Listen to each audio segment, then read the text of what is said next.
Tá, joia. Então, acho que a última coisa que a gente viu foi sobre a sequência de Cauchy, né? Vamos ver. Tá. Então, a gente definiu que era uma sequência de Cauchy.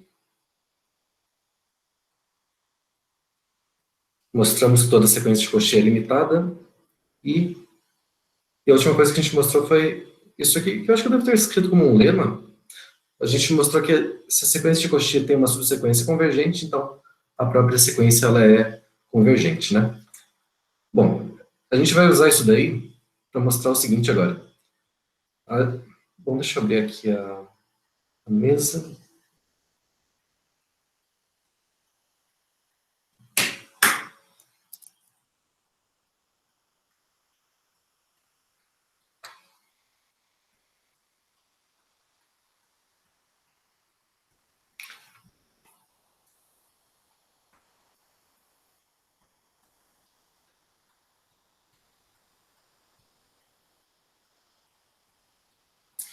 A gente mostrou aula passada, então, que toda sequência convergente é uma sequência de Cauchy, né, de números reais. Então, esse x aí.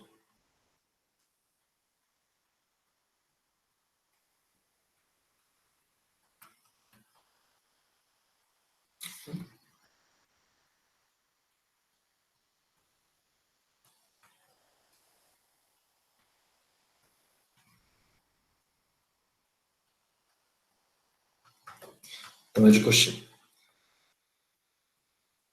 Agora a gente vai mostrar a recíproca disso, tá? A gente vai mostrar que se a sequência é de Cauchy, então ela é convergente. Então, no caso dos números reais, é equivalente a dizer que a sequência é convergente ou que a sequência é de Cauchy. Tá? Bom, para demonstrar isso, a gente vai ter que usar aquela última proposição da última aula.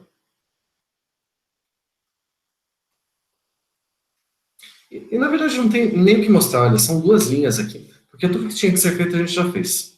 Como é que a gente mostra isso, então? Vou mostrar o seguinte.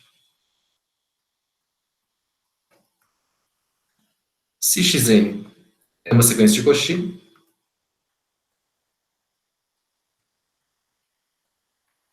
então a xn ela é convergente.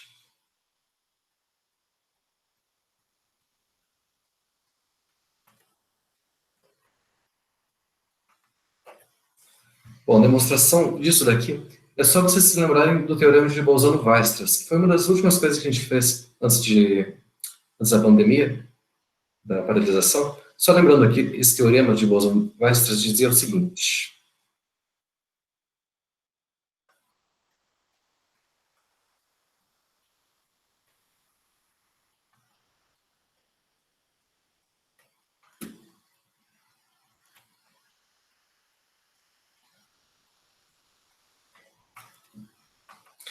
Toda sequência limitada ela tem uma subsequência convergente.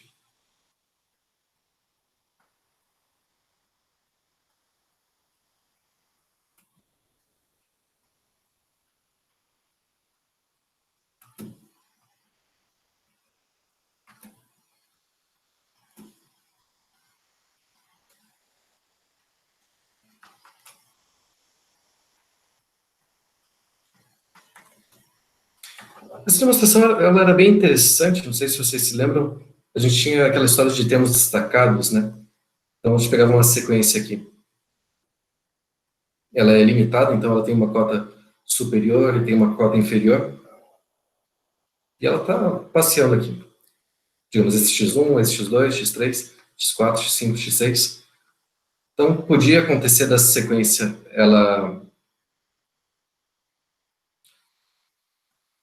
a gente chamava de termo destacado se o termo, não tinha, a partir dele não tinha ninguém maior do que ele, né? É como se a gente estivesse no topo de uma montanha e não visse mais ninguém na nossa frente. Então, se tivesse infinitos termos destacados, a gente ia ter sempre uma sequência, ia ter uma subsequência decrescente, né? E essa subsequência decrescente, ela ia convergir aqui para o ínfimo dela.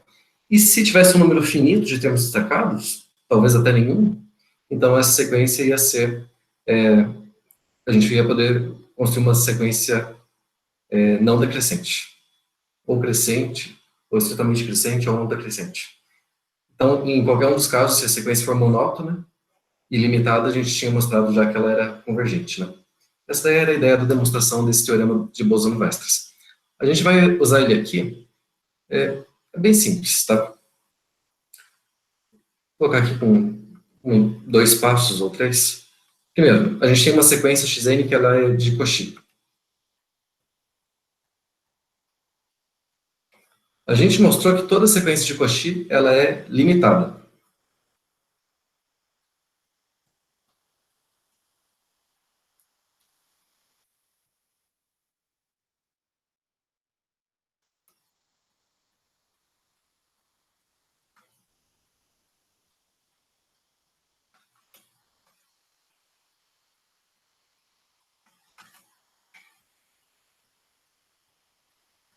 Ela tem uma cota superior e uma cota inferior. Bom, pelo teorema de Bolzano-Weierstrass, toda sequência limitada tem uma subsequência convergente. Então, Xn tem uma subsequência convergente.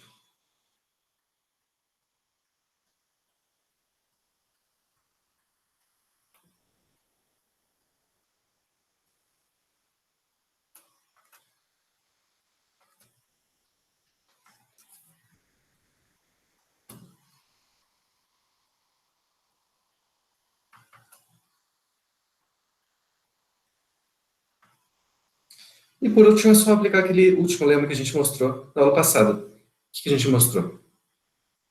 Que se eu tenho uma sequência de Cauchy que tem uma subsequência convergente, então a própria sequência é convergente. E o limite é o mesmo, inclusive. Né? Então, pela proposição, eu coloquei aqui a proposição 1.11.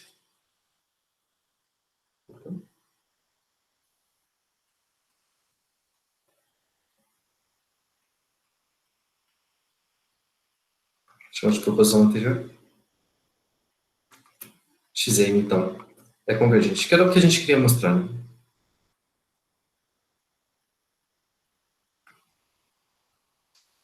Então, toda sequência de Cauchy é convergente, e a gente mostrou já que toda sequência convergente é de Cauchy. Então, no caso dos números reais, é equivalente dizer que a sequência é convergente ou que ela é de Cauchy. Tá? Essa história de sequência de Cauchy, na verdade, a gente pode generalizar ela para espaços métricos. Tá? Tem espaços métricos aí que tem sequências de Cauchy que não são convergentes. Eu não vou entrar muito nisso, porque eu ia ter que definir o que é um espaço métrico e tal. Quem fez a disciplina de topologia o semestre passado deve ter estudado um pouquinho disso aí. Mas a única diferença no espaço métrico, se eu tiver um conjunto com uma métrica, isso aqui é uma distância, forma de medir a distância entre pontos, satisfazendo certas propriedades. Uma sequência de Cauchy nesse conjunto aqui, nesse espaço, seria... A definição é a mesma. Tá? Se para todo epsilon maior que zero, existe um certo n0, natural tal que se o n e m forem maiores que n0, então a distância do xn até o xn fica menor que epsilon. Então a gente consegue exemplos aí de espaços métricos que têm sequências de Cauchy que não são convergentes. Espaços de funções, espaços de... Na verdade, a gente podia pensar até em números, né? Se a gente pensar no conjunto dos números racionais,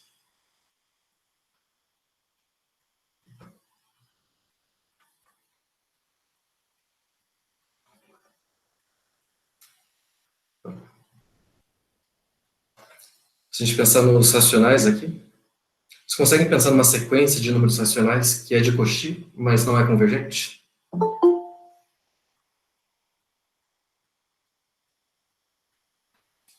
Por exemplo, sei lá, vou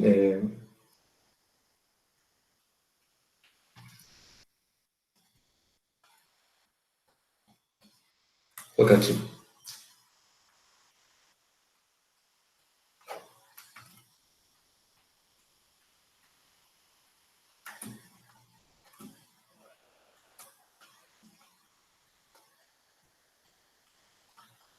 Se a gente pensar numa sequência de números racionais que converja para um número irracional, por exemplo.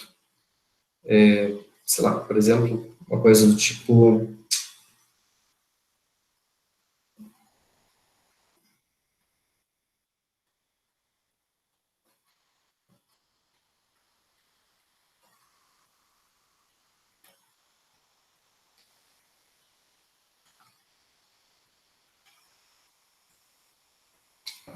Essa sequência aqui. A sequência convergindo para E, por exemplo.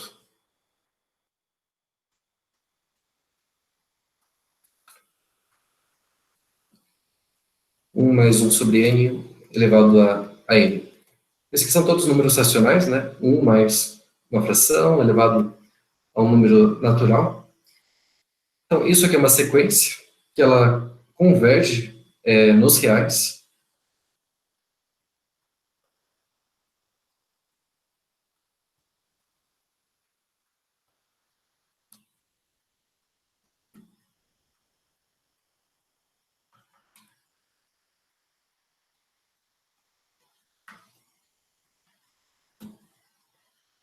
Nos reais, e o limite dela a gente sabe também que é o número e, né? Que não é o número racional, é o número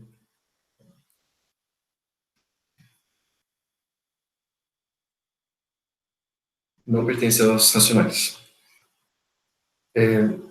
Dá para mostrar que essa sequência ela é de Cauchy? Porque ela é convergente. Nos reais, sequência convergente de Cauchy é a mesma coisa.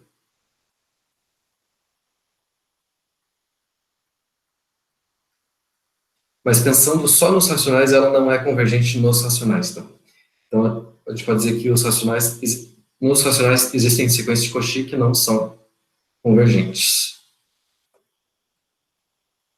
Então, ela é uma sequência de Cauchy nos racionais, mas não é convergente nos racionais.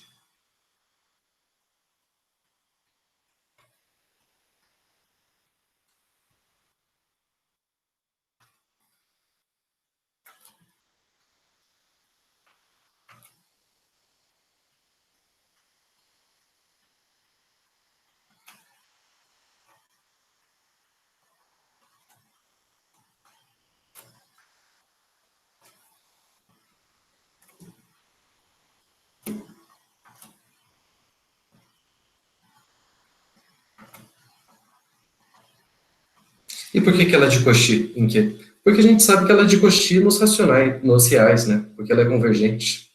Dizer que ela é convergente e de Cauchy nos reais é a mesma coisa. E dizer que ela é de Cauchy nos reais, a definição é a mesma para os racionais.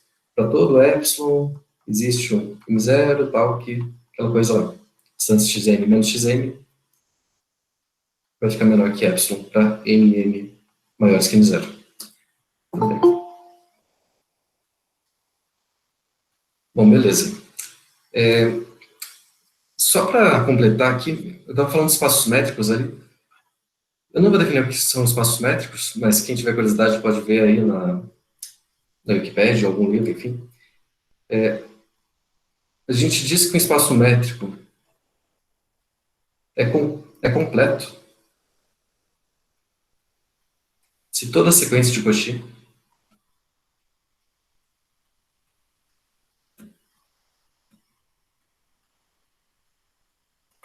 é convergente.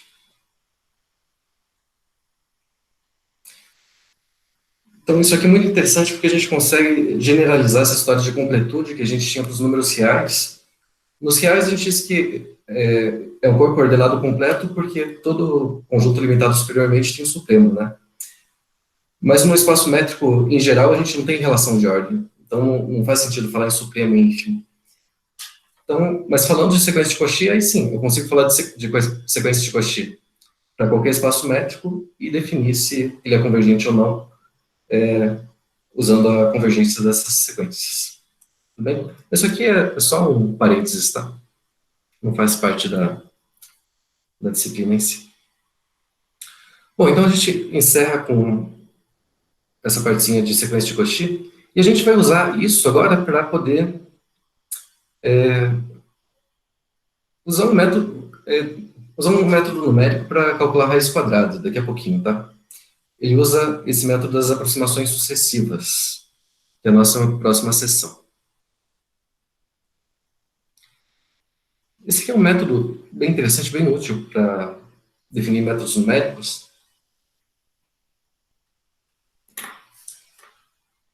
Bom, é o seguinte, a gente tem uma sequência, então, aqui de números reais, e tem algum número lambda entre 0 e 1, pode ser 0, mas ele é estritamente menor que 1. Eu sei que os termos da sequência eles estão ficando cada vez mais próximos um dos outros, tá? Então, xn mais 2 menos xn mais 1 é menor ou igual que xn mais 1 menos xn. Por exemplo, digamos que se lambda fosse 1 meio. Deixa eu voltar aqui.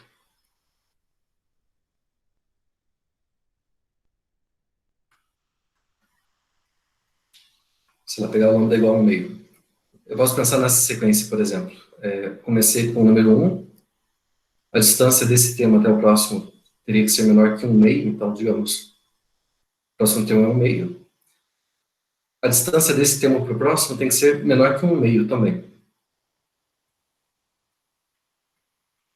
Eu quero que xn mais 2 menos xn mais 1 fique menor do que lambda vezes xn mais 1 menos xn. Isso para todo n. Então vamos ver. O próximo termo teria que ser quem aqui?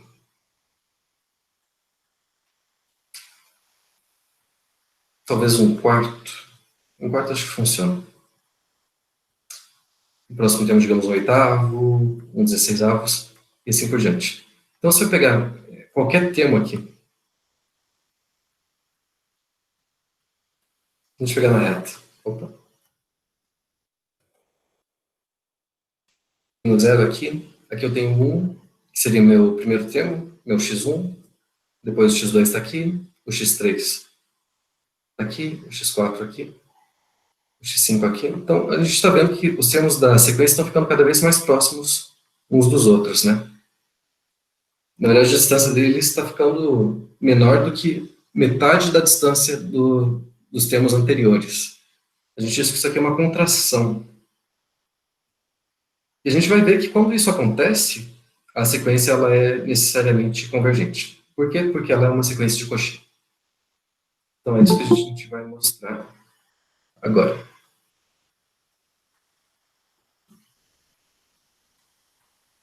Deixa eu só copiar de novo isso aqui então.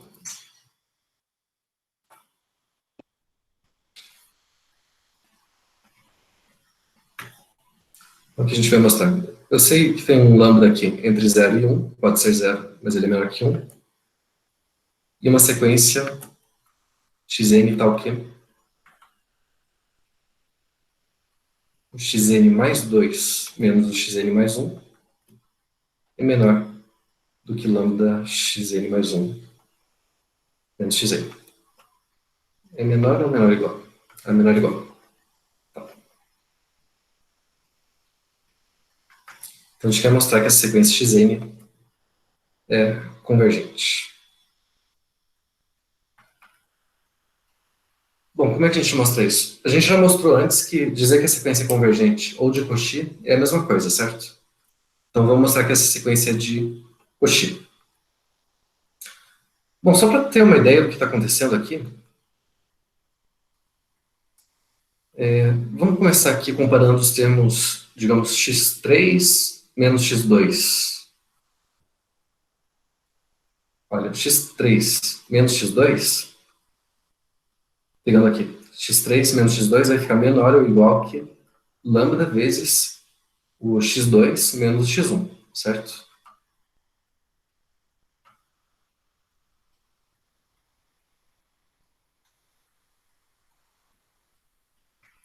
Eu estou tentando comparar a distância entre os termos consecutivos aqui. Tá, eu sei disso para o x3 e x2. Agora vamos ver o x4 menos x3. Quanto que vai dar essa distância? Qual que seria uma estimativa para isso? Bom, isso aqui vai ficar menor ou igual que lambda vezes o x3 menos x2, certo? É a definição ali da propriedade da sequência. Agora, essa coisa aqui, x3 menos x2, a gente já tem uma estimativa para ela. É menor ou igual que lambda x2 menos x1. Então, isso vai ficar menor ou igual que lambda vezes lambda x2 menos x1. Então, vai ficar lambda ao quadrado x2 menos x1. Próximo passo. Quanto que seria x5 menos x3? Menos x4. Vai ficar menor ou igual que quanto?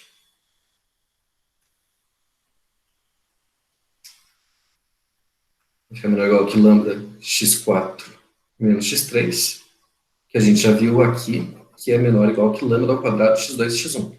Juntando esse lambda daqui, fica lambda ao cubo x2 com x1. E assim por diante, né? Então a gente consegue, por indução aqui, verificar aqui o x, digamos, n, vamos ver, aqui tem 3, então aqui ficam sempre duas unidades a mais, né? Então xn mais 2 menos xn mais 1 vai ficar menor ou igual que lambda elevado a n x2 menos x1.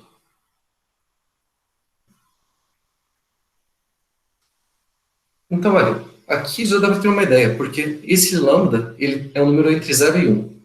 Então, se eu faço essa coisa aqui, esse n ir para infinito, essa coisa aqui vai tender a zero, né? Então, a distância entre os termos xn mais 2 e xn mais 1, ela vai ficar tão pequena quanto a gente queira. Isso ainda não é uma sequência de Cauchy, porque na sequência de Cauchy a gente tem que comparar os termos xn e xm, né? Não são termos consecutivos necessariamente. O xn pode estar aqui e o xm lá para frente. Então, falta a gente trabalhar um pouquinho mais. Mas vamos guardar isso aqui é importante. A gente sabe que xn mais 2 menos xn mais 1 vai ficar menor ou igual que lambda elevado a n, x2 menos x1. Tá, agora o caso geral. Quero mostrar que isso aqui é de Cauchy. Então, eu quero comparar a distância de um xn menos um xm qualquer. Tá?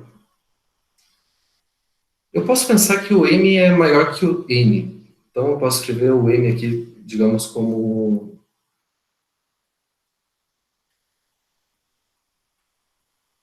Supondo que o m é maior que o n,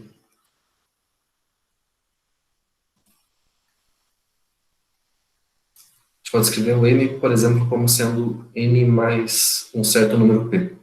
O p é um número natural qualquer. Certo? Então, a gente pode escrever essa distância aqui entre xn e xm como xn menos xn mais p. Tá? Porque eu quero tentar usar essa formulazinha que a gente deduziu antes. Nessa fórmula de cima, a gente está comparando a distância entre termos consecutivos, né? Xn mais 2 e xn mais 1. Aqui não estão consecutivos, é o xn mais alguma coisa. Pode ser 5, pode ser 10, pode ser 1 milhão. Então, para tentar cair nesse caso anterior, vamos tentar abrir essa expressão usando os termos consecutivos, então. Então, no lugar de xn menos xn mais p, a gente vai escrever como xn menos xn mais 1. Ah, mas aqui está ao contrário, né? Eu comecei com um termo maior do que esse. Então, só para inverter aqui. Deixa eu começar de novo. Vou colocar o m aqui no lugar do m. E aqui eu vou colocar o m.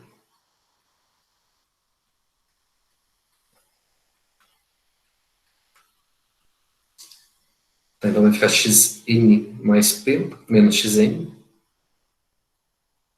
Vou escrever assim. Xn mais p. O termo que vem antes dele seria o termo xn mais p menos 1, certo? É aquela história de somar e subtrair o mesmo número para não alterar a igualdade. Vou somar aqui então o xn mais p menos 1, depois subtrair o xn mais p menos 2.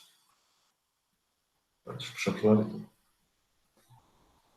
E assim por diante. Somar esse número, subtrair e tal, até chegar no meu último termo aqui, que é o xn. E agora, o que dá para fazer?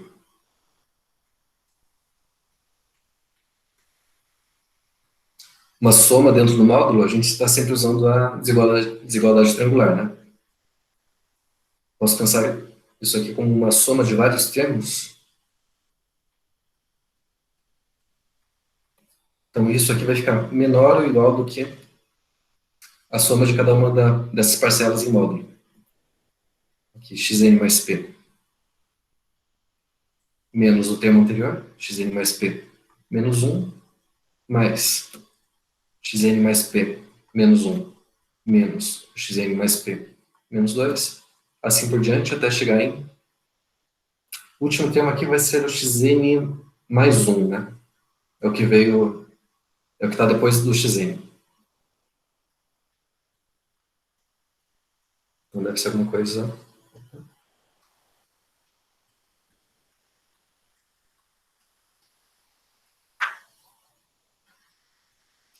xn mais 1 menos o xn. E olha, agora eu tenho sempre termos consecutivos. Eu consigo aplicar aquela formulazinha de antes, né? Para estimar essas distâncias. Por exemplo, qual que é no máximo a distância do xn mais p até o xn mais p menos 1? Voltando aqui. A distância entre xn mais 2 e xn mais 1 é no máximo lambda elevado a n x2 menos x1. Então aqui, no nosso caso, vai ficar... a gente tem xn mais p. O lambda aqui vai ficar 2 unidades a menos do que tem aqui, né? Aqui eu tenho 2 unidades a mais do que aqui. Então vai ficar lambda elevado a esse índice aqui, n mais p, tirando 2 unidades, vezes o x2 menos x1. Essa é a primeira parcela. Nas outras, a mesma coisa. Aqui vai ficar lambda elevado a n mais p, n mais p menos 1, tirando 2 unidades, então, menos 3, x2 menos x1. E assim por diante, até chegar em lambda elevado a n mais 1 menos 2, então vai ficar n menos 1, x2 menos x1. Certo? Bom, x2 menos x1 aqui em módulo, a gente pode colocar em evidência, vai sobrar só essa soma dessas potências de lambda. Então, vamos ver.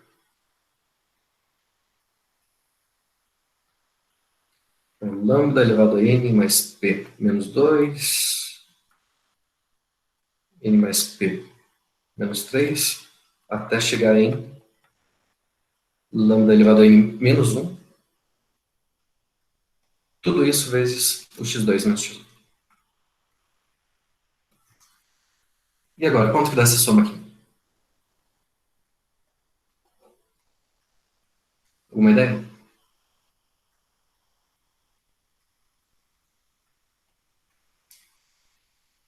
Essa soma lembra o quê?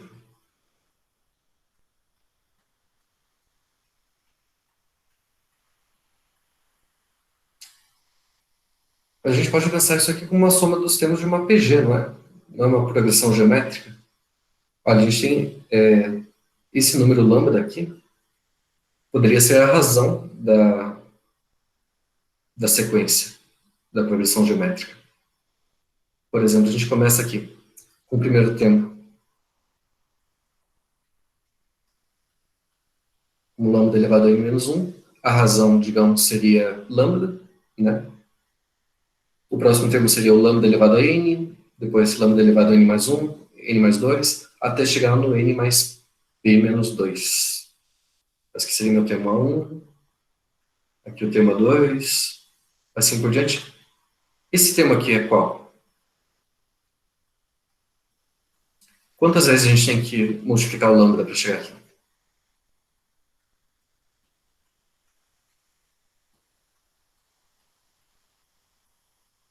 Preciso de p menos 2 vezes, mais uma aqui, então.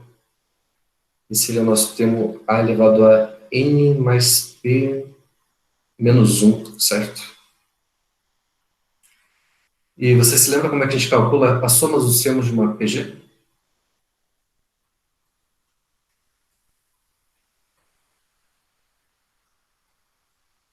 Olha, tem uma formulazinha para isso.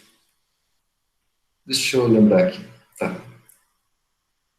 soma dos n primeiros termos de uma PG, a gente calcula como o primeiro termo vezes a razão aqui elevado a n menos 1 sobre a razão menos 1, né? Se vocês não souberem isso, não lembrarem dessa fórmula, dá para deduzir aqui na hora também. Vamos tentar esquecer essa fórmula aqui e tentar calcular essa soma, ver quanto que dá. Essa aqui é uma dedução importante vocês saberem fazer. Olha, eu vou chamar de, digamos, S, essa soma aqui, desses termos. Lambda elevado a n mais p menos 2, mais lambda elevado a n mais p menos 3, assim por diante até lambda n menos 1. Tá? A ideia aqui é a gente fazer aquela soma telescópica, né? A gente multiplica essa coisa por um número adequado, faz uma subtração aí, para assumir um monte de termos. Então tá, S é essa soma aqui. Agora, se eu multiplicar por lambda essa soma, como é que fica?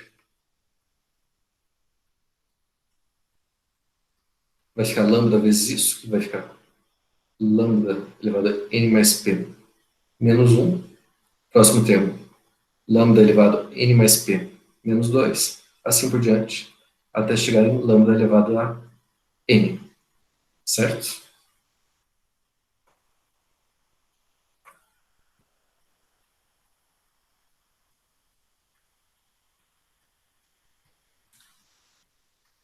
Aí o que a gente faz? Bom, se eu pegar... Olha, se vocês notarem, esse termo n elevado a p menos 2 está aparecendo aqui e aqui também. O próximo termo aqui seria n mais p menos 3, que apareceu aqui. E assim por diante. Lambda elevado a n vai aparecer aqui, né? Antes do n elevado a n menos 1. Então, se eu pegar essa expressão aqui e subtrair essa, vai cancelar um monte de coisas, né? Se eu pegar, então, lambda elevado a lambda vezes s e subtrair o s, quanto que fica? Isso daqui vai sumir com isso, lambda elevado a n mais p menos 3 some com esse termo aqui some com esse, o que que não simplificou? Esse primeiro termo daqui e o último termo que está aqui. Então, isso vai dar lambda elevado a n mais p menos 1 menos esse termo aqui, lambda n menos 1. Bom, posso colocar agora esse S em evidência aqui. Tiver lambda menos 1.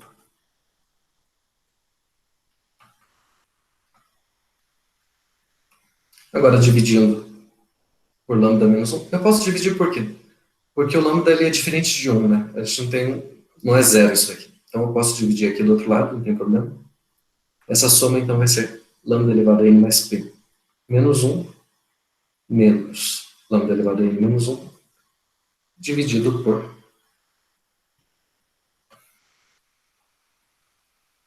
lambda menos 1. Talvez tenha que fazer alguma simplificação aqui, mas vocês podem conferir aí que essa soma daria o mesmo resultado se a gente aplicar a formulazinha aqui da soma dos termos da PG. Tá? Na verdade, essa aqui é a dedução daquela fórmula. Então, beleza, a gente vai usar isso daqui agora lá em cima.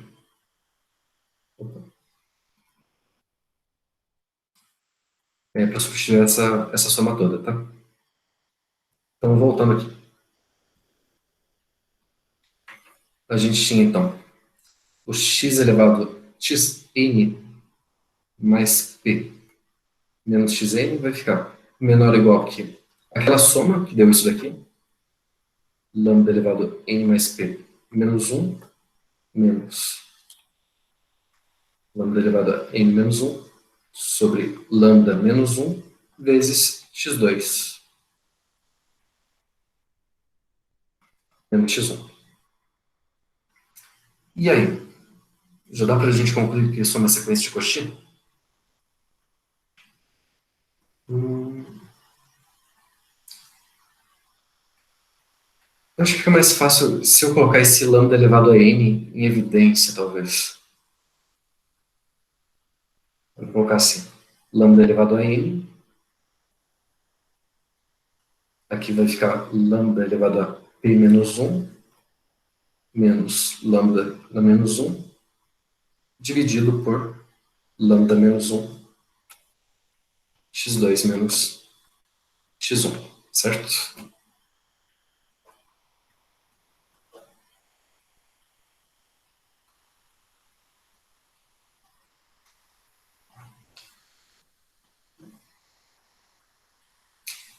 Olha, aqui a gente já consegue concluir que é uma sequência de Cauchy pelo seguinte, eu posso pensar que isso aqui é uma constante, tá? Isso aqui é constante, lambda é constante. O P eu posso pensar que ele está fixo, só para facilitar as ideias. E aí eu faço esse n ir para infinito. Quando n vai para infinito, isso aqui vai para quanto? Vai para zero, né? Porque o lambda está entre 0 e 1. Essa expressão aqui vai para zero, essa daqui se mantém constante. Tá? Então tem uma coisa indo para zero vezes outra constante. Isso vai para zero. Então, o que eu estou falando? Que a distância entre esses termos aqui, xn mais p e xn, ou eu posso falar xm e o xn, ele está indo para zero quando n vai para infinito. E o m aqui é um número maior que o n. Tá? Dá para escrever em termos de epsilon, n0 e tal, mas aí a gente já consegue concluir que a sequência ela é uma sequência de Cauchy. Essa distância vai ficar tão pequena quanto a gente quer se a gente pegar termos nm suficientemente grandes. Tudo bem? Deixa eu ver se eu pulei alguma coisa aqui.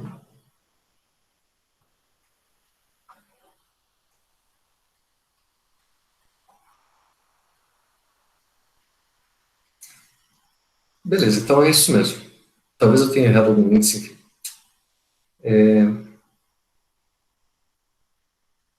Ah, tá. Esse último passo aí, que eu excluí o P, aqui na apostila,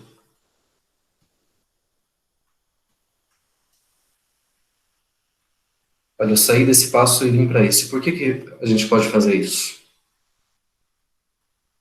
Porque 1 menos lambda elevado a P, esse aqui é um número que é menor do que 1, né? Eu tenho 1, estou tirando uma coisa positiva. Então isso vai ficar menor que 1. Eu posso dizer que essa expressão é menor do que o lambda elevado a n mais 1, n menos 1, que está aqui, 1 sobre lambda, que está aqui, e essa coisa eu troquei por 1. Fica maior, né? Aqui então fica mais fácil concluir que essa expressão realmente vai para zero, não tem aquele problema do p, talvez fazer alguma coisa estranha. Beleza? Tá, a gente vai usar isso daí para quê? A gente vai usar isso para tentar definir um método para calcular a raiz quadrada de números, um método numérico. Então, talvez na disciplina de cálculo numérico vocês tenham visto isso já, mas qual que é a ideia? Bom, eu quero calcular a raiz quadrada de um número A.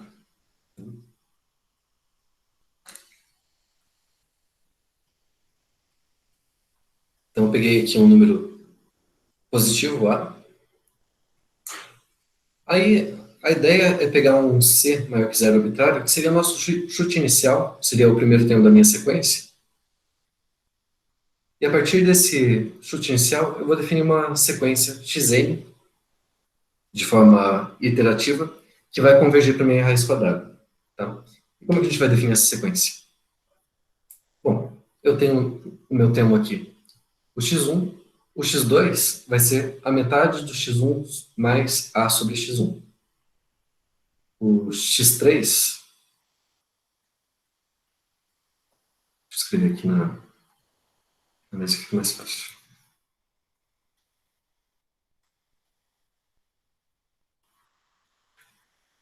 Tá, meu x1 é aquele chute inicial, é o C.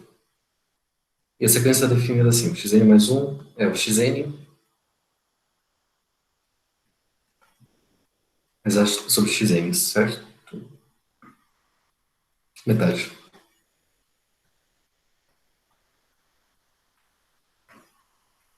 Então, por exemplo, meu x1 é o c, então quem que é o x2? Vai ser o c. Vou colocar como x1, que fica mais fácil para colocar. Mais fácil fazer os outros. x1 mais a sobre o x2. x1. O x3 é metade do x2 mais a sobre x2. Ou se quiser colocar de forma explícita, o x2 é essa coisa aqui. Mas vai ficar muito complicado, né? Vamos deixar assim mesmo. E assim por diante. A gente vai mostrar que essa sequência aqui, definida dessa forma, é justamente a raiz quadrada do A. E olha, esse x1 aqui, ele é um número qualquer, tá? Não importa qual seja ele, essa sequência sempre vai convergir para a raiz de A. Vamos fazer aqui rapidinho uma planilha, só para testar, para ver se dá certo isso.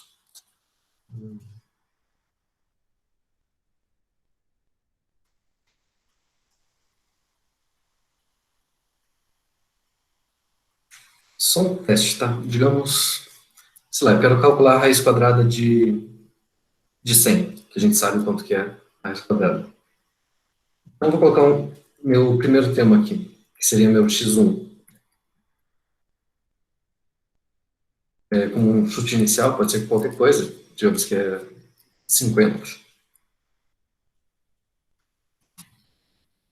X2, x3, assim por diante.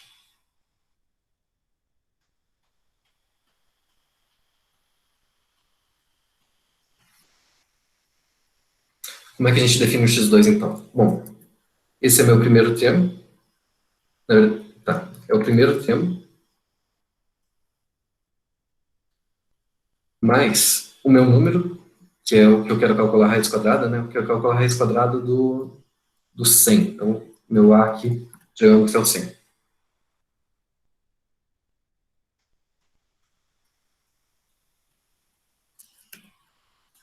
Então, é o x1 mais esse número que eu quero calcular a raiz dividido pelo x1, tudo isso dividido por 2. Certo? Deu esse número aqui. O x3 vai repetir a mesma ideia, né? O x2 mais o a sobre x2, assim por diante. Bom, aqui eu só tenho que congelar essa célula aqui, o j, para ele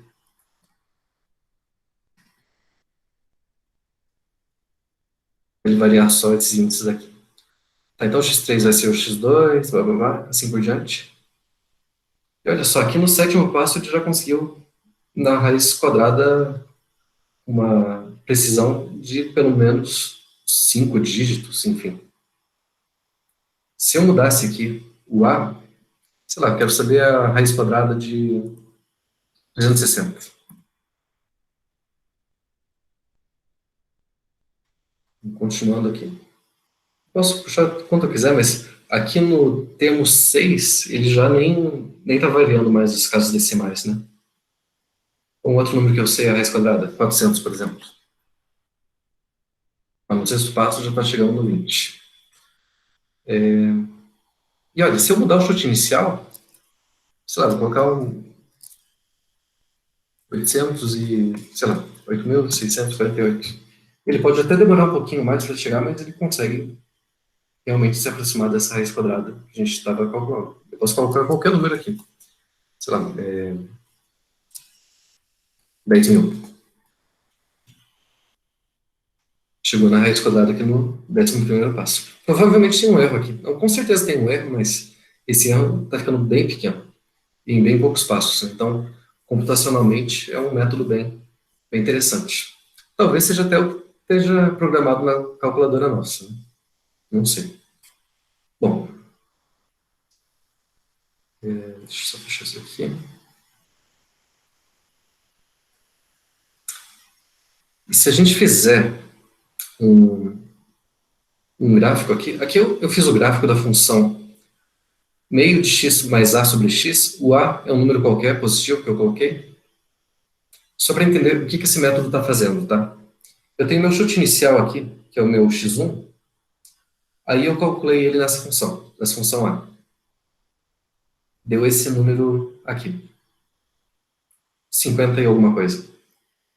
Aí eu quero calcular essa função de novo, aplicada nesse ponto. Como é que a gente faz isso?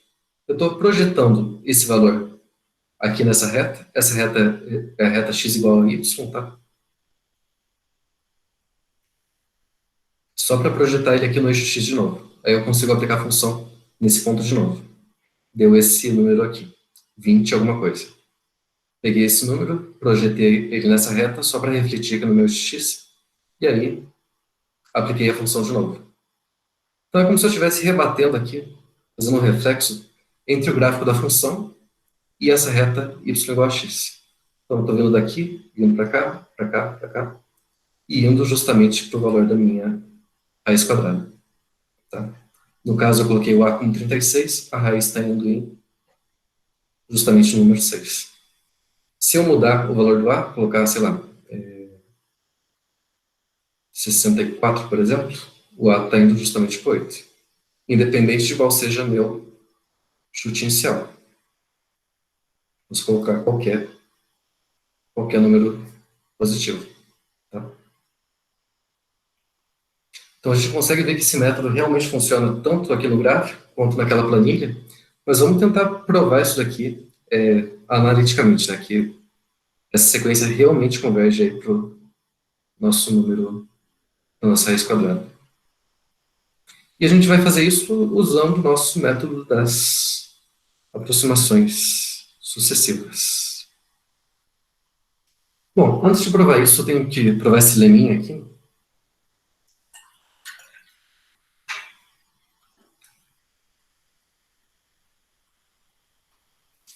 Só um resultado auxiliar que a gente vai precisar.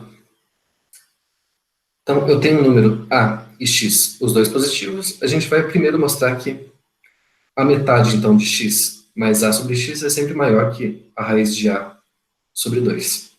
X mais a sobre x é o que está aparecendo aqui na definição da sequência, né? Então, tem a ver aí com o nosso resultado. Bom, como é que a gente mostra isso, então? Deixa eu ver essa caneta aqui.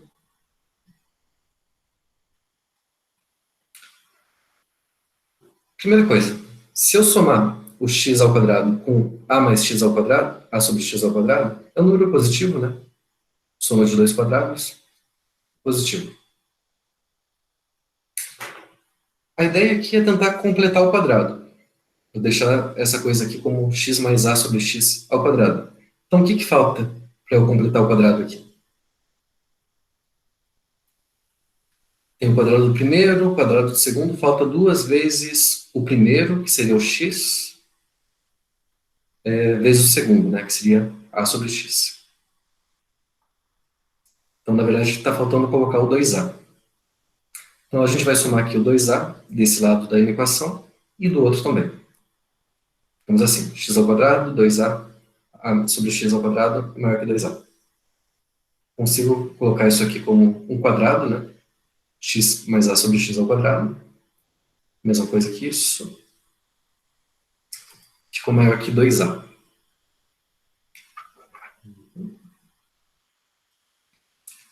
E aí, o que a gente faz agora? Tirando aqui, então, a raiz dos dois lados, o que acontece com o sinal da equação? Ele se mantém ou ele inverte? Sempre que a gente tiver essa dúvida, aí tem que pensar no gráfico da função. A função raiz quadrada, ela é uma função crescente ou decrescente? Ela é uma função com essa cara aqui, não é? Ela é uma função crescente. Então, se eu aplicar essa função dos dois lados, a desigualdade ela vai se manter. Ela só vai inverter se a função que a gente estiver aplicando for decrescente.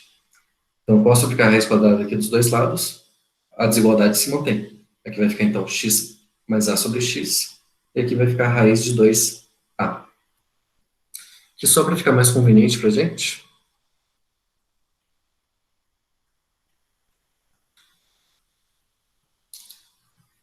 pode escrever o 2 aqui como 4 dividido por 2, tá? Para poder tirar esse 4 para fora da raiz, vai ficar 2 raiz de A sobre 2.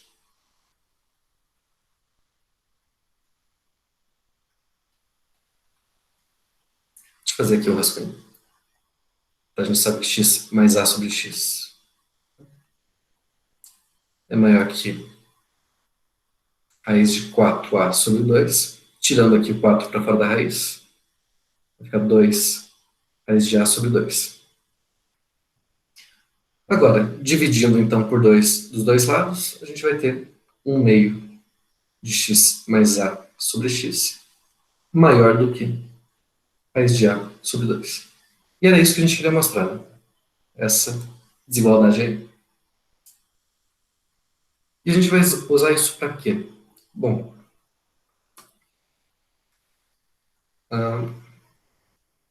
o nosso xn lá da sequência ele foi definido como sendo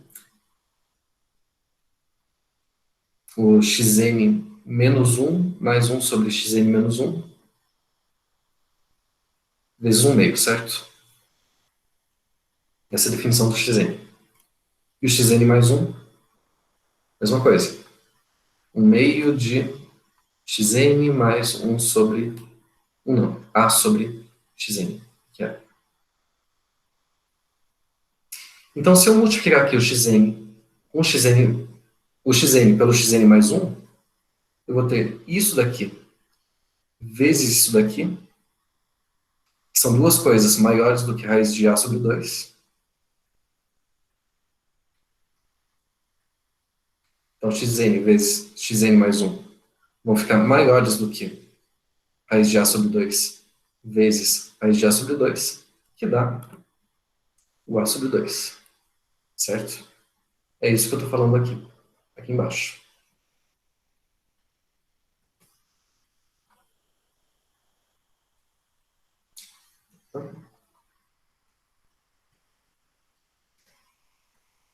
Então, xn é maior que raiz de A sobre 2 para todo n. Então, multiplicando aqui xn mais 1, esse produto vai ficar maior do que A sobre 2.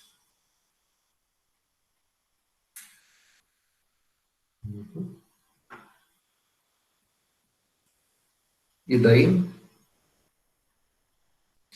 Bom, então, dividindo por xn e xn mais 1 aqui, passando para o outro lado da equação, a gente tem o seguinte.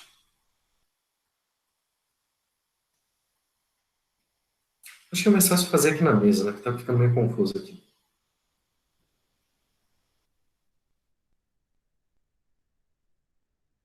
Tá, então, o que a gente sabe até agora é que xn vezes o xn mais 1 é menor do que o A sobre 2. Isso para todo n. Então, pegando esse 2 aqui, ou melhor, pegando esse xn mais 1 e dividindo aqui, a gente vai ter o seguinte, que o A sobre 2 vezes xn vezes xn mais 1 vai ficar maior do que 1. Certo? Tá, e daí? Deixa eu ver aqui.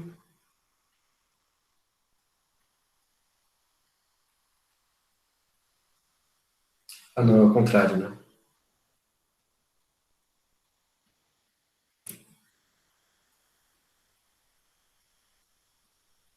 Ah, é maior. Aqui inverte.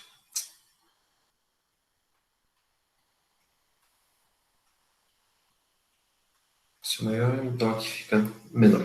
Tá.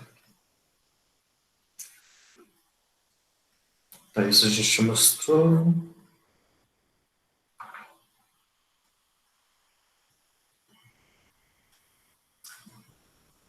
Uhum.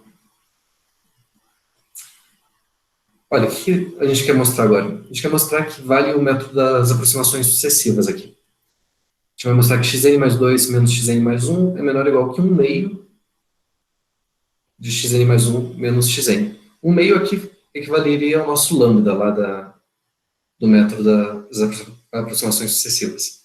Como é que a gente mostra isso? Bom, é só fazer as contas. Xn mais 2 menos Xn mais 1. Aplicar a definição. Xn mais 2 é meio de Xn mais 1 A sobre Xn mais 1. Xn mais 1 é isso daqui. Mesma coisa, só a definição da sequência. Aí o que a gente pode fazer? Bom,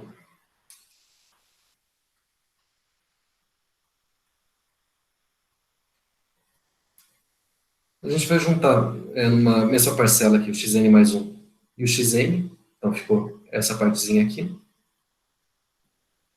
Depois, essa parte aqui, onde aparece o A sobre Xn mais 1 e A sobre Xn, colocando o A em evidência.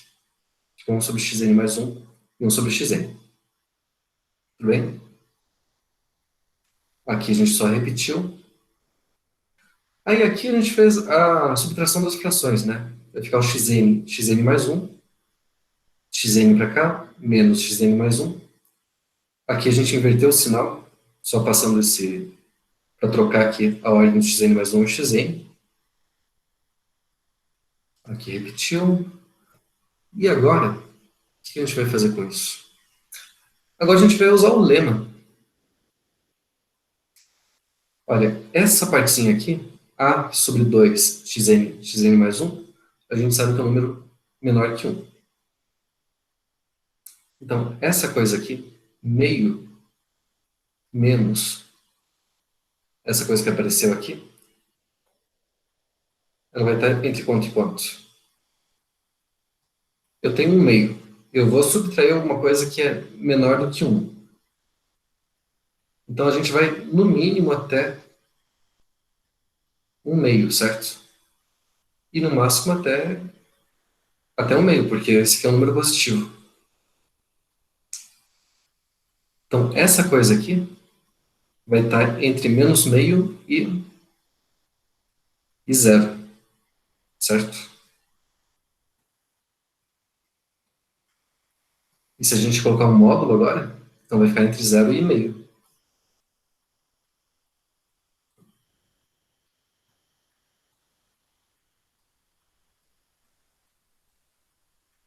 Então foi o que eu falei. Esse número aqui, ele está entre menos meio e meio. Tá, entre menos meio e meio. Então em módulo ele vai ficar entre zero e um meio. Tá, e daí? Para que a gente usa isso?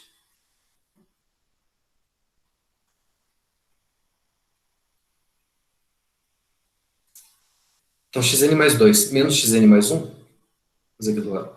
Xn mais 2 menos xn mais 1 em módulo vai ficar menor ou igual do que esse número aqui, que é menor do que um meio em módulo, vezes o módulo dessa segunda parte aqui, xn mais 1 menos xn. Então pronto, essa sequência, na verdade, que a gente definiu, ela é uma contração, igual àquela outra, lá de cima. É uma contração, então pelo método das aproximações sucessivas, é uma sequência de Cauchy, né? Uma sequência de Cauchy, então ela é convergente. Só voltar aqui em cima.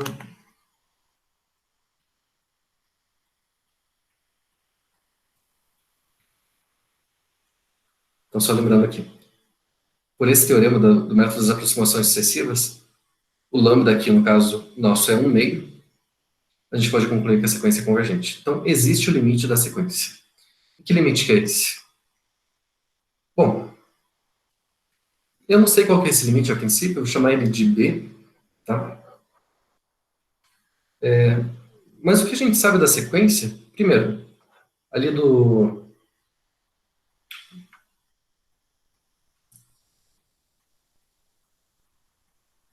lema 1.15, a gente sabe que todos os termos da sequência ficam maiores do que raiz de A sobre 2, certo?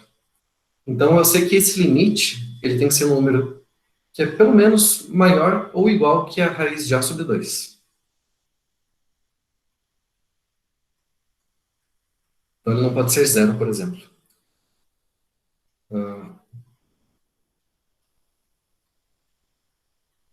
Então, a gente tem uma cota inferior aqui. Aqui está o zero, aqui está a raiz de A sobre 2. E todos os termos da sequência estão acima do raiz de A sobre 2. Então, o limite dela, se existir, que existe, né? A gente já mostrou, na verdade, que existe, ele tem que ser um número maior ou igual que raiz de A sobre 2. Não pode ser zero. Então, vamos pegar a definição da nossa sequência.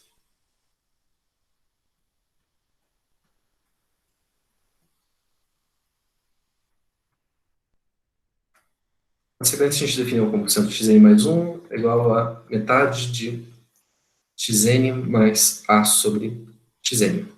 A gente sabe que existe o limite dessa sequência, chamou de b, que é um número que a gente sabe que pelo menos é maior que zero. Então tá, eu sei que a sequência é convergente, então eu posso aplicar o limite aqui dos dois lados da igualdade, fazer esse n ir para infinito. Esse número aqui vai para quanto? Aqui vai para b.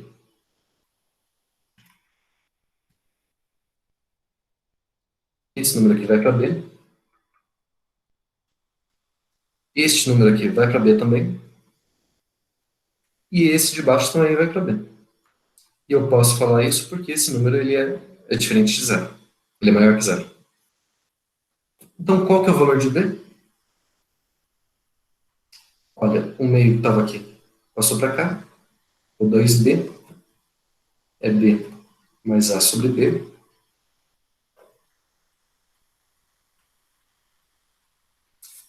Multiplicando tudo por b, então. 2b ao quadrado tem que ser b ao quadrado mais a. Subtraindo b aqui. A gente fica b ao quadrado igual a a. Ou seja, o b é realmente a raiz de a. E quem que é o b? É o limite da nossa sequência xn.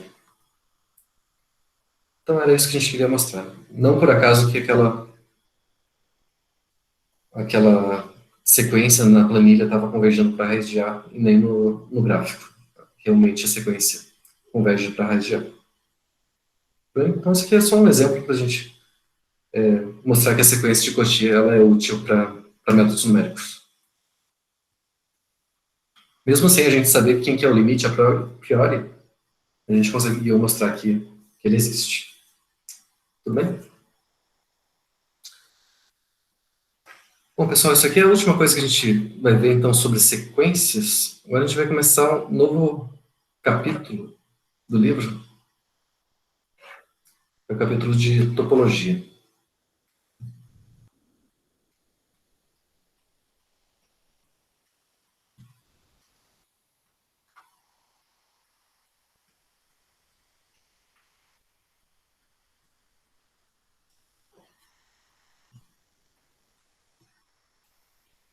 Esse gráfico eu vou deixar ele no Moodle para quem quiser dar uma olhadinha depois.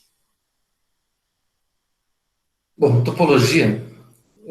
No semestre passado teve uma disciplina optativa de topologia, né, de introdução à topologia. Não sei se vocês fizeram ela ou não, mas aqui a gente vai falar de uma topologia específica, que é a topologia da reta. Então, só para definir de uma forma geral, o que é uma topologia? A topologia é, de uma certa forma, uma generalização da geometria, só que uma geometria das coisas meio moles, assim. A gente até fala que um topólogo, alguém que estuda topologia, ele não consegue diferenciar uma rosquinha de uma caneca. Porque do ponto de vista topológico, as duas coisas são a mesma coisa, são homeomorfas. A gente consegue deformar uma rosquinha para transformar numa caneca com uma alça e vice-versa. Existe uma função contínua aqui, que transforma esse objeto nesse, e tem uma inversa que é contínua também. A gente diz que é um homeomorfismo. Então, a topologia, de uma forma geral, estuda esse tipo de funções. Funções contínuas com inversas contínuas. Mas para eu poder falar de função contínua, eu preciso falar primeiro que é um conjunto aberto, que é o que define um espaço topológico. Tá? Então, de uma forma geral, o que é uma topologia? Eu tenho um conjunto X aqui,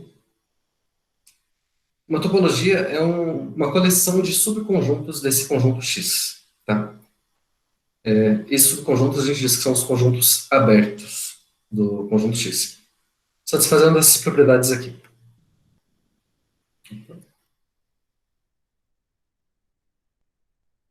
O X aqui é um conjunto.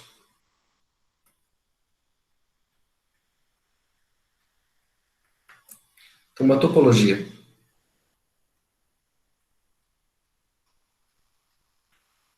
A gente costuma denotar com uma letra tal.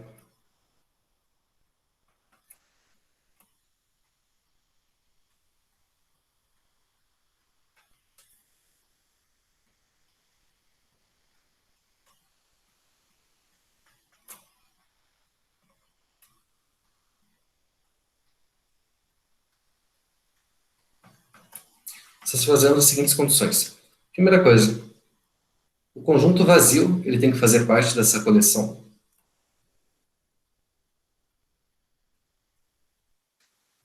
Segundo, se eu tiver dois conjuntos aqui, A1 e A2, nessa topologia, então a interseção deles também pertence. E por último,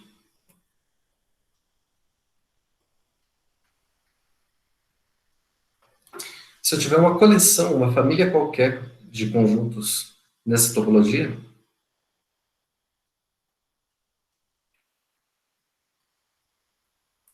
então a união de todos esses conjuntos aí, dessa família, ainda está na topologia. Olha, aqui eu falei que a interseção de dois conjuntos da topologia ainda está na topologia. Isso implica que, se eu fizer a interseção de um número finito de conjuntos, de 1 até n, por exemplo, ainda está na topologia. Aqui é mais forte, tá? Eu estou falando que a coleção qualquer de elementos da topologia, a união ainda está. Então pode ser uma união infinita, pode ser uma união não enumerável, pode ser qualquer coisa. Tudo bem? Esses elementos da topologia a gente diz que são os conjuntos abertos.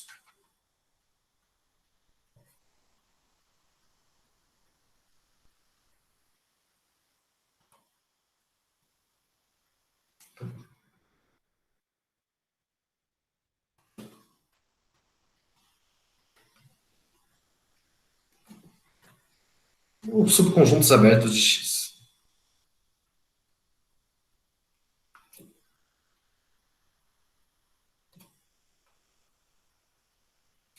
Então, o que eu estou falando? Na topologia, o conjunto vazio ele é aberto, a interseção de dois conjuntos abertos é aberto, e a união qualquer de conjuntos abertos é aberto. Essa é a definição da topologia. O conjunto todo também não é aberto? Também. Por que, que ele é aberto? Peraí, acho que eu esqueci. Ah, sim, obrigado. É a primeira condição. Deixa eu colocar como zero aqui. O conjunto inteiro é aberto também. Joia. E por que a gente vai estudar essas coisas aí? Porque daqui para frente, quando a gente começar a estudar as funções contínuas, funções diferenciáveis, a gente sempre vai ter que fazer hipóteses não sobre as funções em si, mas sobre os domínios ou os contradomínios da função. Os teoremas que a gente vai ver são válidos sob certas condições para os conjuntos. Ou a gente vai pedir que o conjunto seja aberto, ou que o conjunto seja fechado, ou que seja compacto ou conexo. E todas essas questões são noções topológicas, tá? Por exemplo, se a gente falar de uma função contínua, num intervalo compacto, a gente sempre consegue mostrar que a função tem ponto de máximo e mínimo.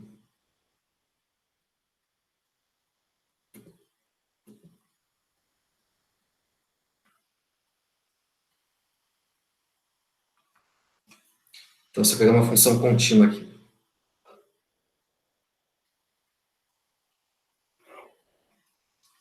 no intervalo fechado e limitado AB,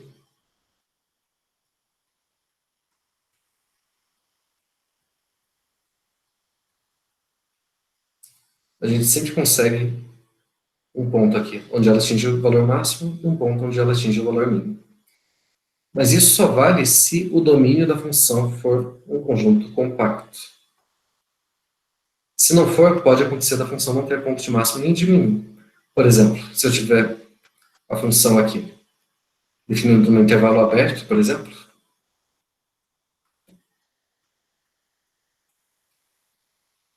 alguma coisa assim, tem um intervalo aberto. Aí eu vou definir a função como se fosse um segmento de reta aqui, digamos.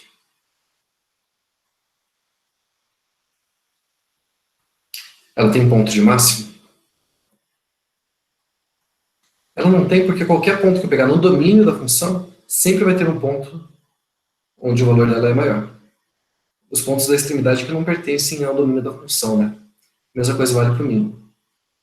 Então, essas hipóteses que a gente vai colocar no domínio da função ou no contradomínio, elas vão aparecer bastante daqui para frente. Então, por isso é importante a gente estudar os subconjuntos da reta agora e as propriedades deles. Tá? Então, só para não deixar no vácuo aí a questão de topologia, só para dar uns exemplos.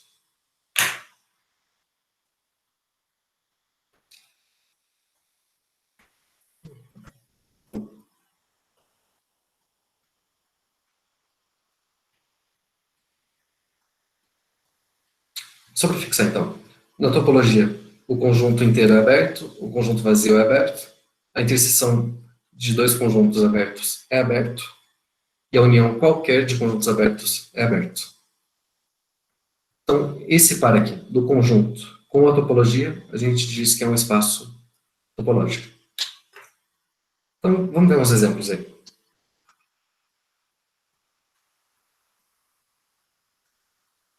Bom, a topologia mais simples que a gente tem num conjunto é a topologia discreta.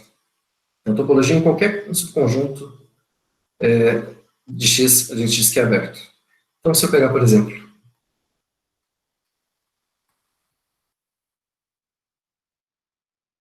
sei lá, digamos um conjunto aí com três elementos, A, B e C.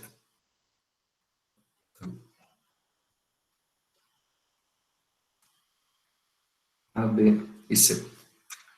Qual que é o conjunto das partes desse conjunto? Quais são todos os conjuntos possíveis desse conjunto? Deixa eu ver, o Jefferson perguntou o quê?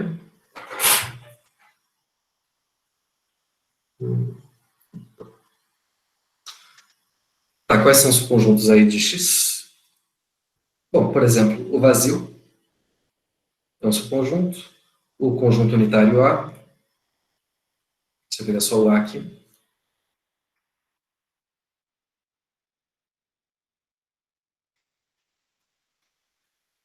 esse é um subconjunto, esse é um outro subconjunto, esse também é, então A, B e C.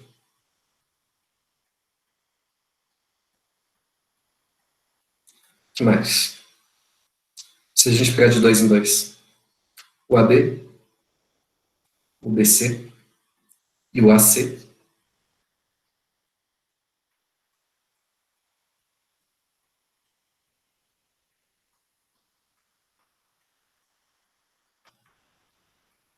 e a gente pode pegar todo mundo aqui, né? O ABC, que é o próprio conjunto X.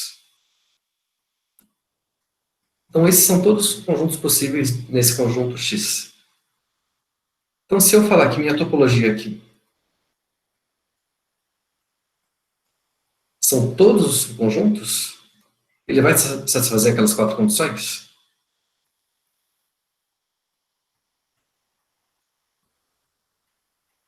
Primeiro, o conjunto X, ele pertence a essa topologia? Pertence, né? Ele está aqui. O conjunto vazio pertence a essa topologia? Pertence, está aqui. Se eu pegar dois conjuntos na topologia, a união dele, a interseção deles vai estar na topologia? Vai, né? Porque qualquer, por exemplo, se eu pegar o conjunto AB e fizer a interseção dele com o BC, quem que é a interseção? É o conjunto B. Aqui. Qualquer interseção que eu pegar entre dois elementos aqui sempre vai estar na topologia, né? Porque já está todo mundo. Não tem como faltar alguém. Então, essa condição está satisfeita. E a união também. Se eu pegar quaisquer conjuntos aqui e fizer a união deles, ainda a união vai estar dentro da topologia. Então, se eu pegar uma família aqui de conjuntos,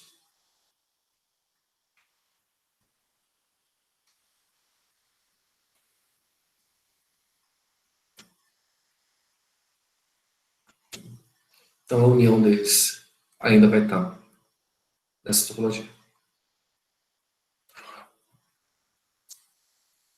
Então, essa topologia mais. Eu disse que a topologia é mais fina, porque ela é a que tem o maior número possível de abertos aí nesse conjunto X. E no outro oposto tem a topologia mais grossa, a topologia que tem menos abertos. Que é qual? Essa aqui é a topologia discreta, tá?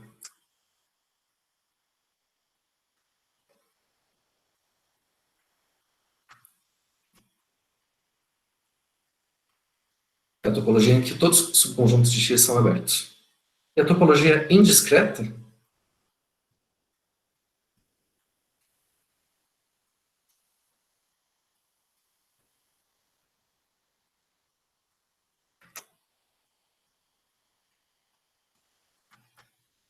é a topologia que tem o menor número possível de conjuntos abertos.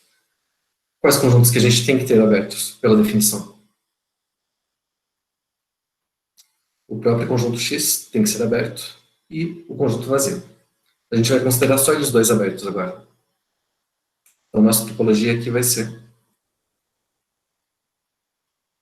a que contém o conjunto vazio e o próprio conjunto X. E só. Então, lá no exemplo anterior, tinha os pontos aqui, A, B e C. Quem são nossos subconjuntos abertos?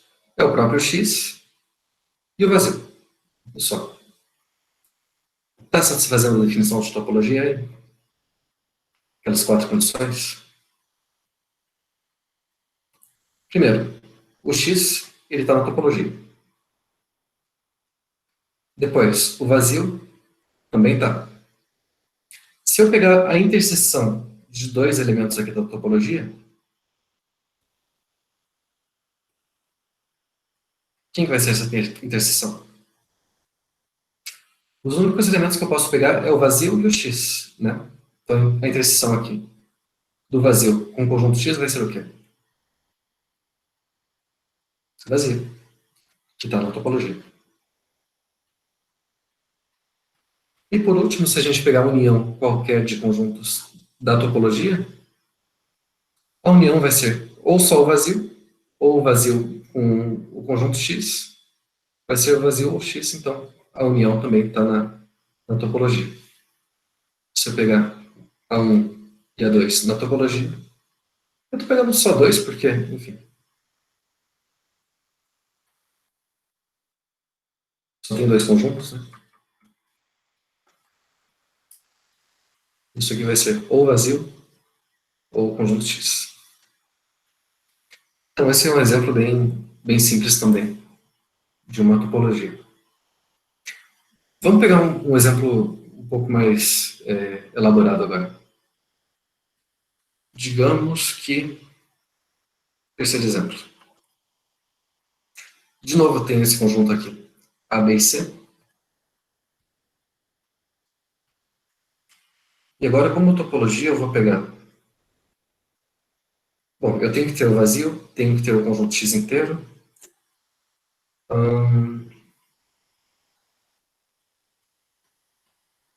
Digamos o conjunto AB, conjunto BC. Tá, vamos ficar só com esses.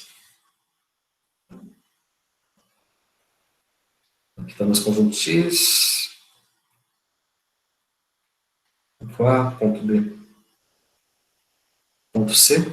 Eu estou considerando abertos, além do vazio do X, o conjunto AB e o conjunto BC. Isso é uma topologia?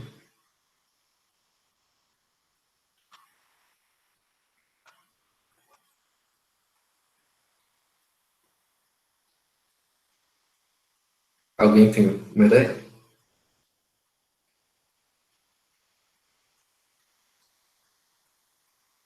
Não é.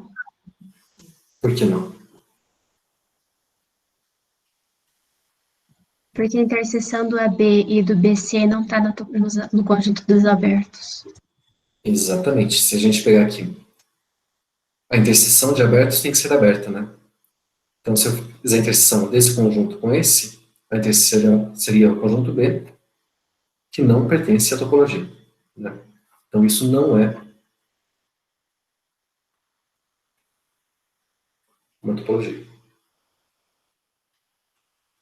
Se eu colocasse agora o conjunto B aqui,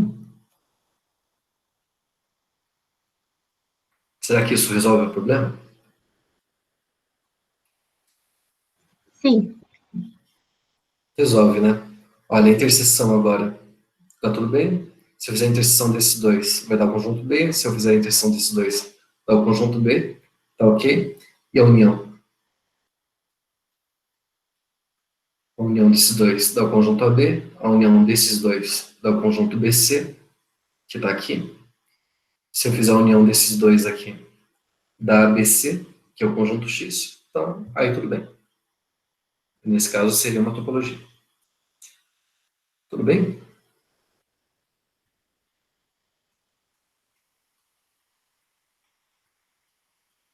Joia. Então, isso aqui é só para falar de topologia de uma forma geral, mas agora a gente vai focar na reta, tá? Que é o que a gente está interessado em estudar aqui na disciplina. Então, a gente vai tentar definir o que é uma topologia na reta, e para isso a gente precisa definir o que são os conjuntos abertos da reta. Bom, a gente começa definindo aqui, na verdade, a noção de ponto interior de um conjunto, tá? Bom, o que a gente vai definir como ponto interior?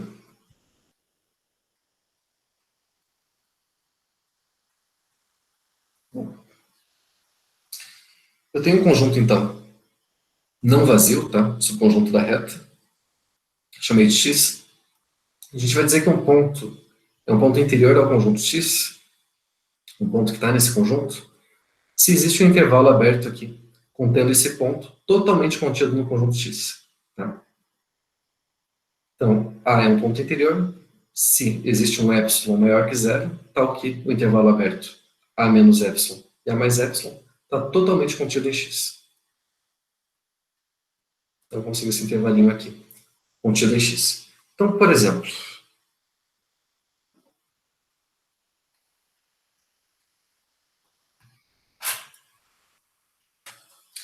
deixa eu escrever isso aqui só para a gente fixar.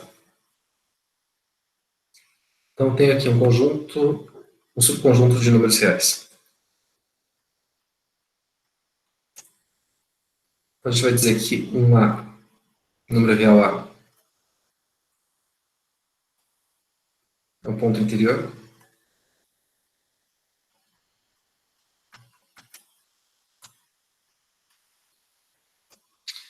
X, se existe um epsilon positivo, tal que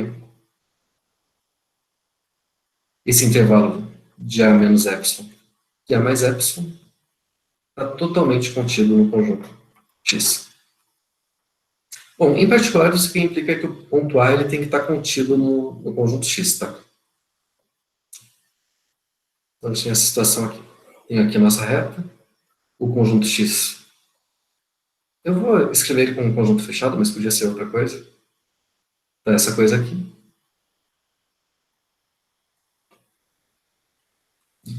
Por exemplo, se eu pegar esse ponto aqui, ele é um ponto interior ao conjunto?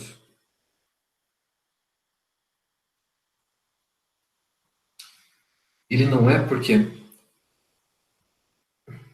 qualquer epsilon que a gente pegar maior que zero, pensando nesse intervalinho a mais epsilon, a menos epsilon, esse intervalo ele nunca vai estar totalmente contido nesse conjunto X. Então, esse ponto A ele não é interior ao conjunto. Agora, se eu pegar um ponto aqui,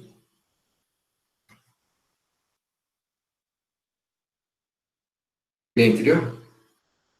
É, né? Porque eu consigo um intervalinho pequeno aí, aberto, totalmente contido nesse conjunto.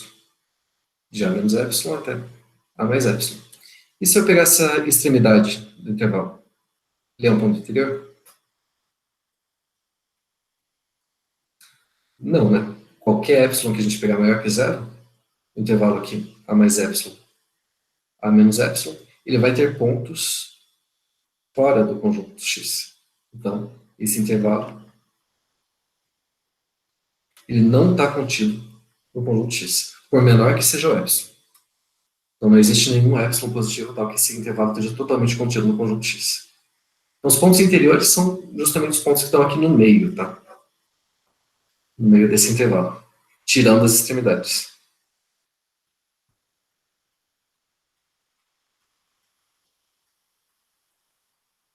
Então, nesse exemplo aqui, pegando o intervalo 5 até 9, fechado, o ponto 6 ele é um ponto interior, por quê?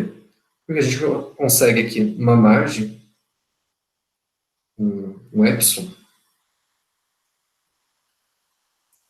Por exemplo, se eu pegar o epsilon igual a 0,5, né?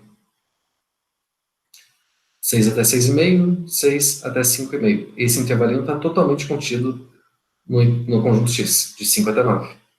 Podia pegar um valor até menor, né? Pegar 0,1 funciona também. Eu tenho que existir um epsilon maior que zero, não é para todo, tá?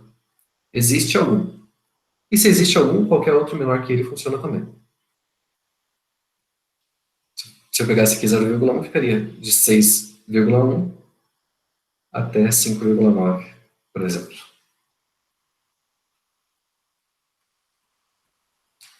Agora, se a gente pegar o ponto 5 e o ponto 9, eles não são pontos interiores, por quê? Qualquer epsilon que a gente pegar positivo,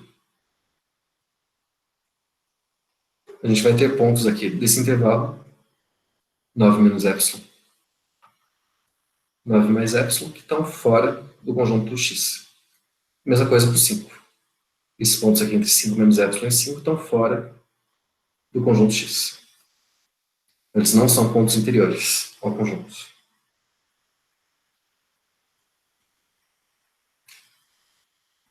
Então, só questão de notação, a gente chama o conjunto dos pontos interiores de X como interior do X.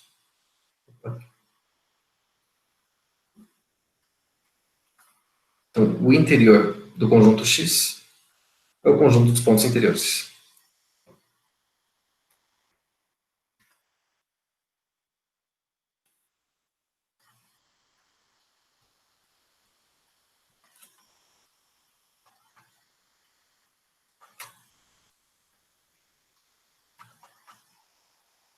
Também é usada essa notação aqui, tá? Com o X com uma bolinha aberta em cima. Mas não é muito comum.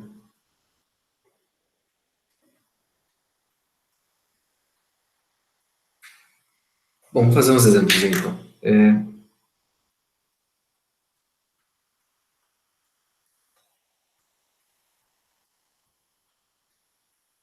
Aqui ficou com uns erros de digitação, mas vamos lá.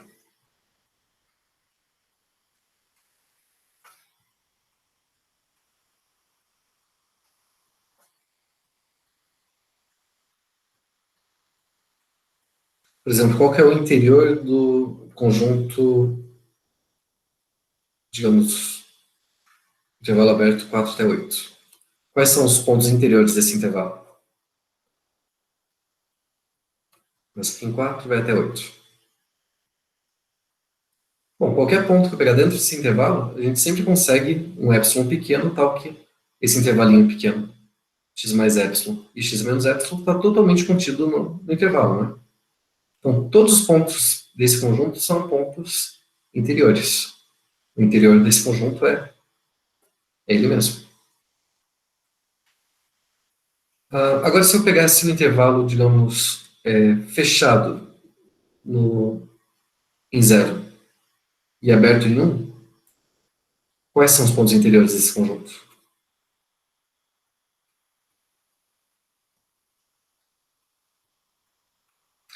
Todos os pontos aqui são interiores, exceto esse da extremidade, né? O zero não é um ponto interior. Porque qualquer epsilon que a gente pegar, zero mais epsilon, zero menos epsilon, todos os pontos negativos aqui estão fora do intervalo, né? O interior desse conjunto, de 0 até 1, é o intervalo de 0 até 1, aberto dos dois lados. Então, um exemplo aqui que não é um intervalo.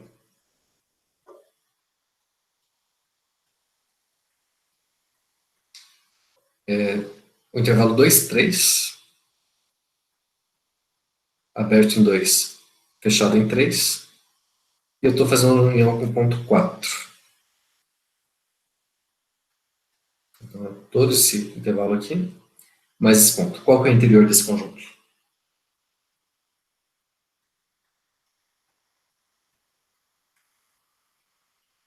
De novo, todos os pontos que eu pegar aqui no meio, eles são pontos interiores, né? Sempre consegue um intervalinho pequeno, totalmente contido no conjunto. Exceto na extremidade aqui, no 3. 3 não é ponto interior. E o 4? É um ponto interior? A gente consegue algum intervalinho pequeno aqui. 4 mais epsilon. 4 menos epsilon. Totalmente contido nesse conjunto? Não, né? Qualquer intervalo que a gente pegar desse tipo, ele sempre vai ter pontos fora do conjunto X. Então, 4 não pertence ao interior desse conjunto. O 3 também não. Então, o interior dele vai ser só de 2 até 3, aberto dos dois lados.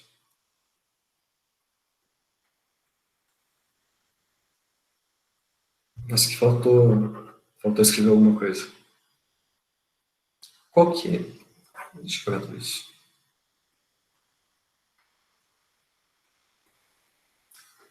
É o conjunto vazio. Qual que é o interior do conjunto vazio? Quais são os pontos interiores do conjunto vazio?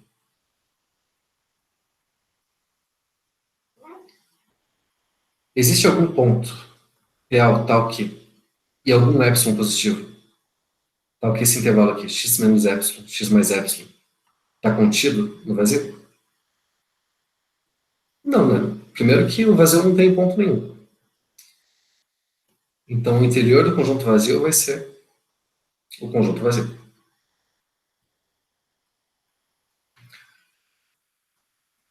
Qual que é o interior do conjunto dos números naturais?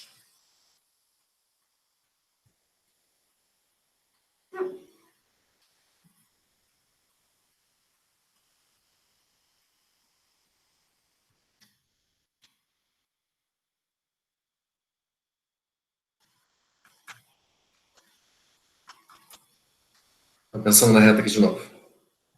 Tem aqui os pontos 1, 2, 3, 4, 5 por diante. Por exemplo, o número 1, ele é um ponto interior do conjunto dos números naturais? Eu consigo algum epsilon aqui, positivo tal que 1 mais epsilon, 1 menos epsilon, seja totalmente contido nos naturais? Claro que não, né?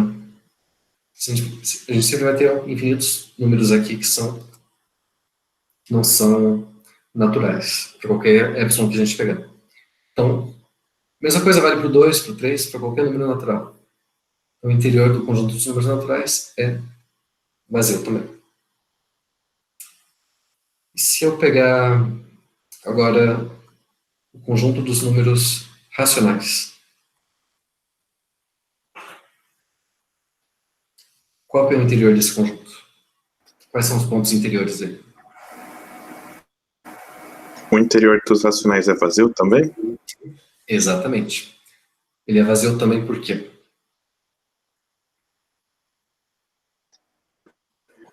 for tentar pegar um intervalo centrado em qualquer ponto racional, vai conter pontos irracionais. Uhum. Exatamente. Isso é uma das coisas que vocês devem ter visto em análise 1. Qualquer intervalo aberto, ele contém infinitos pontos racionais e infinitos pontos irracionais também, né? Então, qualquer intervalo que a gente pegar aqui, concentra num ponto racional x, ele vai ter infinitos pontos irracionais. Então, ele não vai estar contido, nos racionais. Mesma coisa vale para os irracionais, né? E para os reais. Qual que é o interior do conjunto dos números reais?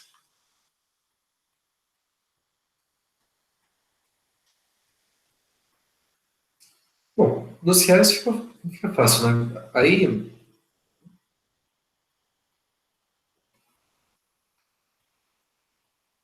qualquer ponto dos números reais que eu pegar, e qualquer epsilon que eu pegar, na verdade, esse intervalo x menos epsilon e x mais epsilon vai estar totalmente contido nos reais.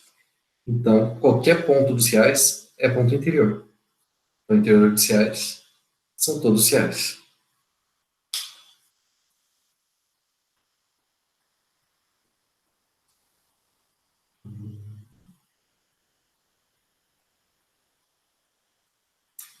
Deixa eu ver se tem mais algum exemplo aqui.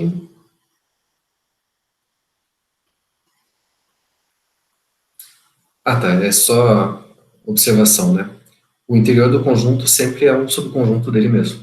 O interior de x. Faltou colocar o x aqui. O interior de x está sempre contido em x.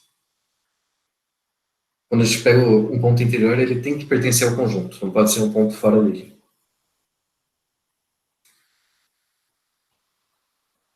E outra definição aqui. Uma vizinhança de um ponto diz que um conjunto é uma vizinhança de um ponto se esse ponto é ponto interior do conjunto. Então, por exemplo,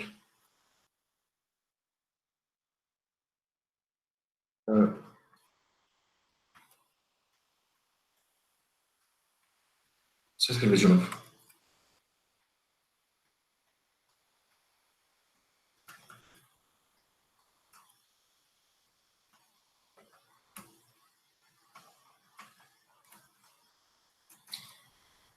Uma vizinhança desse ponto A se o A ele pertence ao interior desse conjunto X.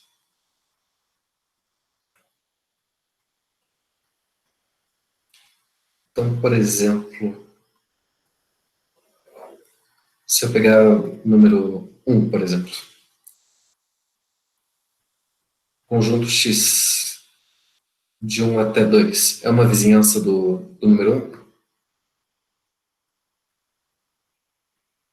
De 1 até 2.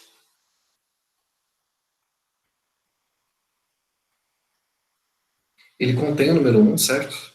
Mas ele não é uma vizinhança porque o interior do conjunto X ele vai de 1 até 2 aberto, né?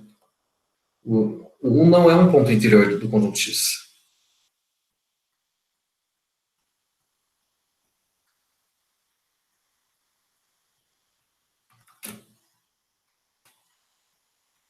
Isso não é uma vizinhança de 1. Uma vizinhança vai ter que conter o 1 e mais algum intervalo aqui, aberto, com centro em 1. Por exemplo, o conjunto, sei lá, de 0 até 2. Bom, deixa eu mudar de nome aqui, né? Vou chamar de Y.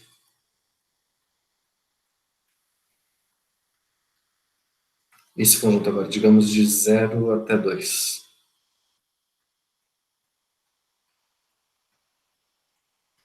Agora sim, o 1 ele é um ponto interior desse intervalo fechado, né? Então esse aqui é uma vizinhança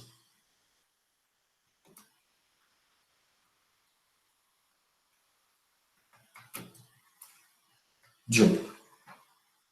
Em topologia, geralmente a gente trabalha com vizinhanças abertas, tá? A gente quer conjuntos que sejam abertos e tenham um conjunto, o ponto como ponto interior. Mas não precisa ser. Basta que ele seja um ponto interior do conjunto. O conjunto pode ser aberto ou não. Tá. Está cheio de erro de digitação aqui. Tem que arrumar isso aqui depois.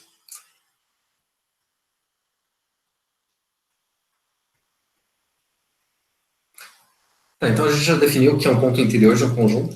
A gente vai usar isso para definir o que é um conjunto aberto agora, nos números reais. O que a gente vai considerar como sendo aberto.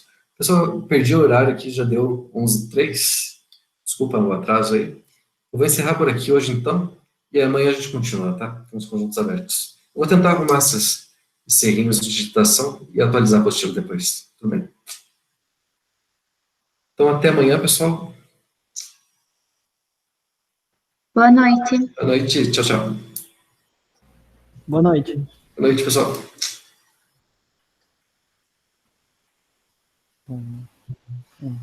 Professor, Oi. só uma pergunta.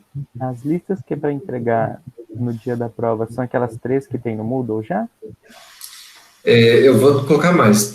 Toda semana vai ter uma lista nova, né? Então, até, eu acho que é para setembro que eu coloquei, não lembro o dia certinho. Vão ser mais ou menos aquelas listas até uma semana ou 2 antes. Beleza, então. Beleza? Obrigado. Nada.